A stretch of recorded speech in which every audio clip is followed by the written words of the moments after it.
듣다 보면 어느새 성경 일독 지금 시작합니다. 마가복음 13장. 예수께서 성전을 떠나가실 때에 제자들 가운데서 한 사람이 예수께 말하였다. 선생님 보십시오. 얼마나 굉장한 돌입니까? 얼마나 굉장한 건물들입니까? 예수께서 그에게 말씀하셨다. 너는 이 큰 건물들을 보고 있느냐? 여기에 돌 하나도 돌 위에 남지 않고 다 무너질 것이다. 예수께서 올리브산에서 성전을 마주보고 앉아 계실 때에 베드로와 야고보와 요한과 안드레가 따로 예수께 물었다. 우리에게 말씀해 주십시오. 이런 일이 언제 일어나겠습니까? 또 이런 일들이 이루어지려고 할 때에는 무슨 징조가 있겠습니까? 예수께서 그들에게 말씀하셨다. 누구에게도 속지 않도록 조심하여라. 많은 사람이 내 이름으로 와서는 내가 그리스도다 하면서 많은 사람을 속일 것이다.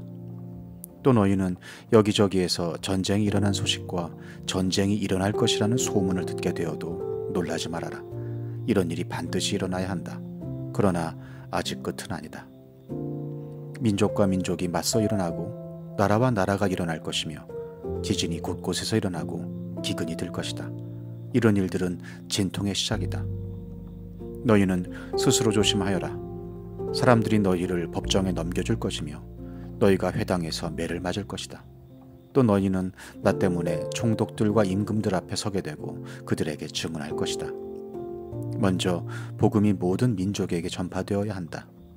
사람들이 너희를 끌고 가서 넘겨줄 때에 너희는 무슨 말을 할까 하고 미리 걱정하지 말아라. 무엇이든지 그 시각에 말할 것을 너희에게 지시하여 주시는 대로 말하여라. 말하는 이는 너희가 아니라 성령이시다. 형제가 형제를 죽음에 넘겨주고 아버지가 자식을 또한 그렇게 하고 자식이 부모를 거슬러 일어나서 부모를 죽일 것이다. 너희는 내 이름 때문에 모든 사람에게서 미움을 받을 것이다. 그러나 끝까지 견디는 사람은 구원을 받을 것이다. 황폐하게 하는 가증스러운 물건이 서지 못할 것에 선 것을 보거든 읽는 사람은 깨달아라. 그때에는 유대에 있는 사람들은 산으로 도망하여라. 지붕 위에 있는 사람은 내려오지도 말고 제 집안에서 무엇을 꺼내려고 들어가지도 말아라. 들에 있는 사람은 제 겉옷을 가지러 뒤로 돌아서지 말아라. 그날에는 아이 뵌 여자들과 젖먹이가 딸린 여자들은 불행하다. 이 일이 겨울에 일어나지 않도록 기도하여라. 그날에 환란이 닥칠 것인데 그런 환란은 하나님께서 세상을 창조하신 이래로 지금까지 없었고 앞으로도 없을 것이다. 주님께서 그 날들을 줄여주지 않으셨다면 구원받을 사람이 하나도 없을 것이다. 그러나 주님께서는 주님이 뽑으신 선택받은 사람들을 위하여 그 날들을 줄여주셨다. 그때 누가 너희에게 보아라 그리스도가 여기에 있다, 보아라 그리스도가 저기에 있다 하더라도 믿지 말아라. 거짓 그리스도들과 거짓 예언자들이 일어나 표징들과 기적들을 행하여 보여서 할 수만 있으면 선택받은 사람들을 홀리려 할 것이다. 그러므로 너희는 조심하여라. 내가 이 모든 일을 너희에게 미리 말하여 둔다. 그러나 그 환란이 지난 뒤에 그날에는 해가 어두워지고 달이 빛을 내지 않고 별들이 하늘에서 떨어지고 하늘의 세력들이 흔들릴 것이다.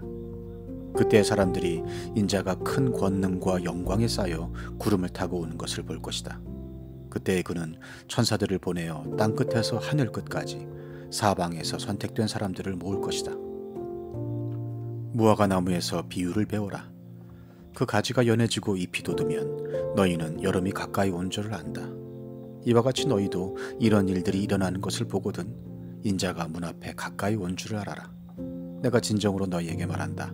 이 세대가 끝나기 전에 이 모든 일이 다 일어날 것이다. 하늘과 땅은 없어질지라도 나의 말은 절대로 없어지지 않을 것이다. 그러나 그 날과 그 때는 아무도 모른다. 하늘의 천사들도 모르고 아들도 모르고 오직 아버지만 아신다. 조심하고 깨어 있어라. 그때가 언제인지를 너희가 모르기 때문이다. 사정은 여행하는 어떤 사람의 경우와 같은데 그가 집을 떠날 때에 자기 종들에게 권한을 주어서 각 사람에게 할 일을 맡기고 문지기에게는 깨어 있으라고 명령한다. 그러므로 깨어 있어라.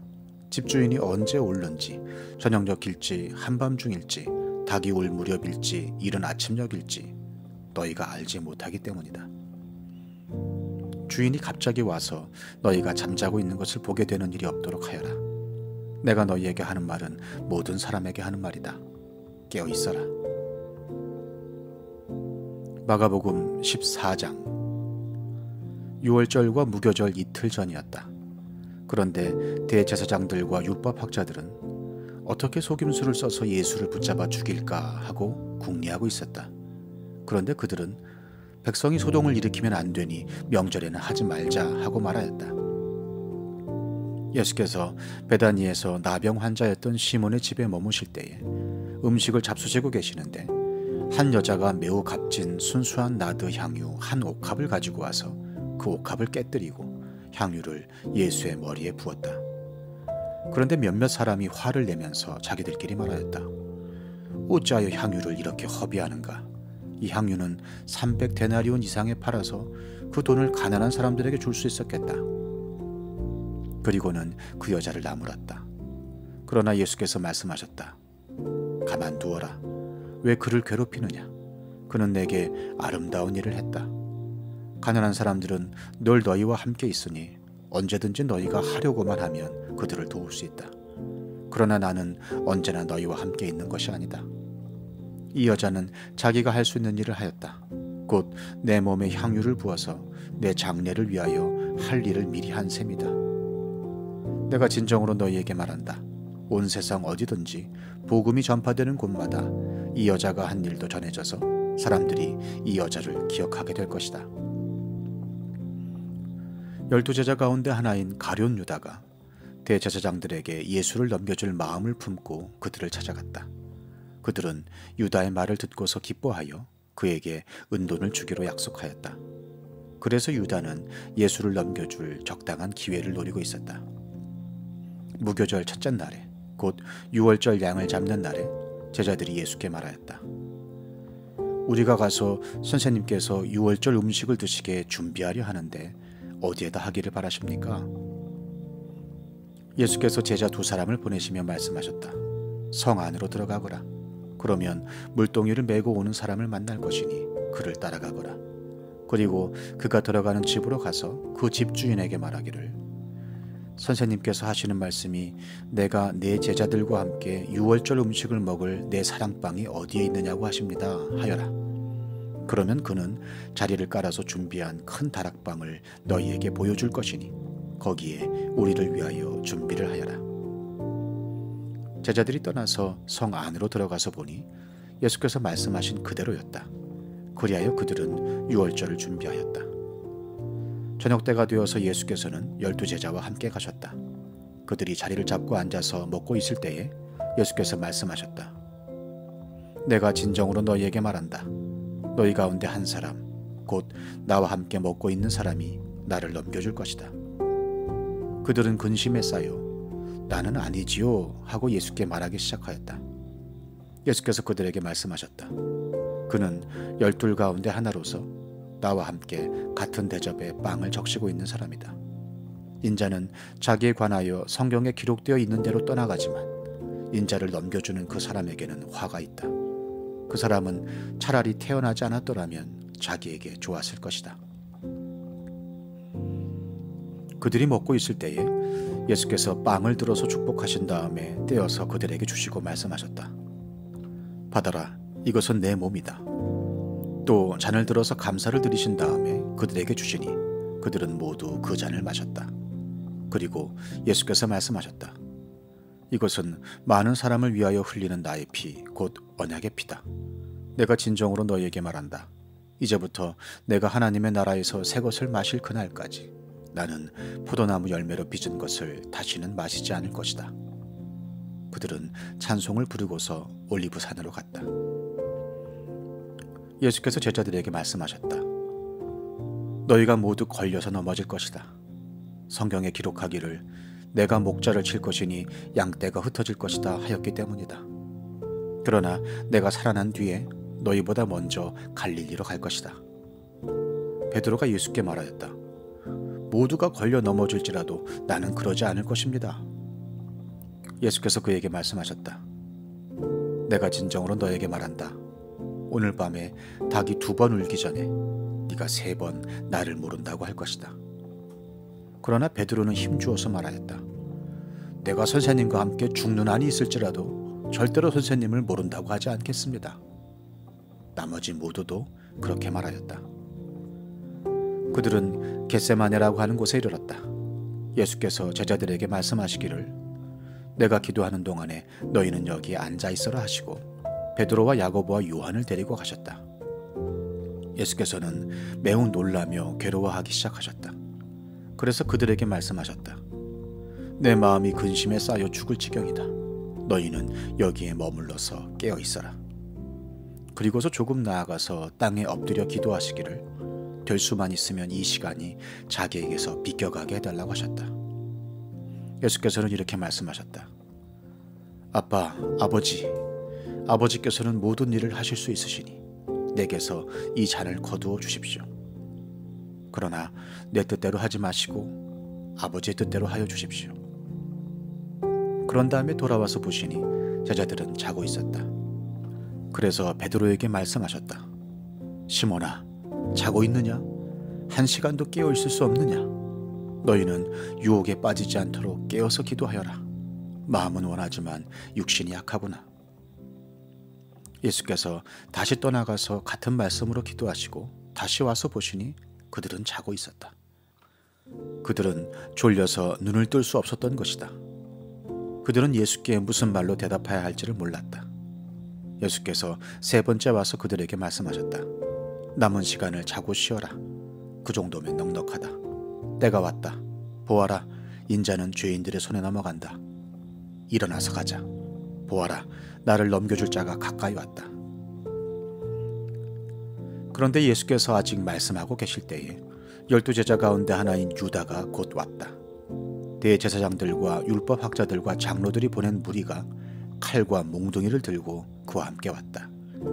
그런데 예수를 넘겨줄 자가 그들에게 신호를 짜주기를 내가 입을 맞추는 사람이 바로 그 사람이니 그를 잡아서 단단히 끌고 가시오 하고 말해 놓았다. 유다가 와서 예수께로 랍비님 하고 말하고서 입을 맞추었다. 그러자 그들은 예수께 손을 대어 잡았다. 그런데 곁에 서 있던 이들 가운데서 어느 한 사람이 칼을 빼어 대제사장의 종을 내리쳐서 그 귀를 잘라버렸다. 예수께서 그들에게 말씀하셨다. 너희는 강도에게 하듯이 칼과 몽둥이를 들고 나를 잡으러 나왔느냐? 내가 날마다 성전에 너희와 함께 있으면서 가르치고 있었건만 너희는 잡지 않았다. 그러나 이것은 성경 말씀을 이루려는 것이다. 제자들은 모두 예수를 버리고 달아났다. 그런데 어떤 젊은이가 맨몸에 혼니부를 두르고 예수를 따라가고 있었다. 그들이 그를 잡으려고 하니 그는 혼니부를 버리고 맨몸으로 달아났다. 그들은 예수를 대제사장에게로 끌고 갔다. 그러자 대제사장들과 장로들과 율법학자들이 모두 모여들었다. 베드로는 멀찍이 떨어져서 예수를 뒤따라 대제사장의 집 앞마당에까지 들어갔다. 그는 하인들과 함께 앉아 불을 쬐고 있었다. 대제사장들과 온 의회가 예수를 사형에 처하려고 그를 고소할 증거를 찾았으나 찾아내지 못하였다. 예수에게 불리하게 거짓으로 증언하는 사람이 많이 있었지만 그들의 증언은 서로 들어맞지 않았다. 더러는 일어나서 그에게 불리하게 거짓으로 증언하여 말하기를 우리가 이 사람이 말하는 것을 들었는데 내가 사람의 손으로 지은 이 성전을 허물고 손으로 짓지 않은 다른 성전을 사흘 만에 세우겠다 하였습니다. 그러나 그들의 증언도 서로 들어맞지 않았다. 그래서 대제사장이 한가운데 일어서서 예수께 물었다. 이 사람들이 그대에게 불리하게 증언하는데도 아무 답변도 하지 않소? 그러나 예수께서는 입을 다무시고 아무 대답도 하지 않으셨다. 대제사장이 예수께 물었다. 그대는 찬양을 받으실 분의 그리스도요? 예수께서 말씀하셨다. 내가 바로 그 이요. 당신들은 인자가 전능하신 분의 오른쪽에 앉아 있는 것과 하늘의 구름을 타고 오는 것을 보게 될 것이요. 대제사장은 자기 옷을 찢고 말하였다. 이제 우리에게 무슨 증인들이 더 필요하겠소? 여러분은 이제 하나님을 모독하는 말을 들었소. 여러분의 생각은 어떠하오? 그러자 그들은 모두 예수는 사형을 받아야 마땅하다고 정죄하였다. 그들 가운데서 더러는 달려들어 예수께 침을 뱉고 얼굴을 가리고 주먹으로 치고 하면서 알아맞혀 보아라 하고 놀려대기 시작하였다. 그리고 하인들은 예수를 손바닥으로 쳤다. 베드로가 안뜰 아래쪽에 있는데 대제사장의 하녀 가운데 하나가 와서 베드로가 불을 쬐고 있는 것을 보고 그를 빤히 노려보고서 말하였다. 당신도 저 나사렛 사람 예수와 함께 다닌 사람이지요. 그러나 베드로는 부인하여 말하였다. 네가 무슨 말을 하는지 나는 알지도 못하고 깨닫지도 못하겠다. 그리고 그는 바깥들로 나갔다. 그 하녀가 그를 보고서 그 곁에 서 있는 사람들에게 다시 말하였다. 이 사람은 그들과 한패입니다. 그러나 그는 다시 부인하였다. 조금 뒤에 곁에 서 있는 사람들이 다시 베드로에게 말하였다. 당신이 갈릴리 사람이니까 틀림없이 그들과 한패일 거요. 그러나 베드로는 저주하고 맹세하여 말하였다. 나는 당신들이 말하는 그 사람을 알지 못하오. 그러자 곧 닭이 두 번째 울었다. 그래서 베드로는 예수께서 자기에게 닭이 두 번 울기 전에 네가 나를 세 번 모른다고 할 것이다 하신 그 말씀이 생각나서 엎드려서 울었다. 시편 101편. 주님, 주님의 사랑과 정의를 노래하렵니다. 주님께 노래로 찬양 드리렵니다. 흠없는 길을 배워 깨달으렵니다. 언제 나에게로 오시렵니까? 나는 내 집에서 흠이 없는 마음으로 살렵니다. 불의한 일은 눈앞에 얼씬도 못하게 하렵니다. 거스르는 행위를 미워하고 그런 일에는 집착하지 않겠습니다. 구부러진 생각을 멀리하고 악한 일에는 함께하지 않겠습니다. 숨어서 이웃을 헐뜯는 자는 침묵하게 만들고 눈이 높고 마음이 오만한 자는 그대로 두지 않으렵니다. 나는 이 땅에서 믿음직한 사람을 눈여겨보았다가 내 곁에 있게 하고 흠이 없이 사는 사람을 찾아서 나를 받들게 하렵니다. 속이는 자는 나의 집에서 살지 못하게 하며 거짓말하는 자는 내 앞에 서지 못하게 하렵니다.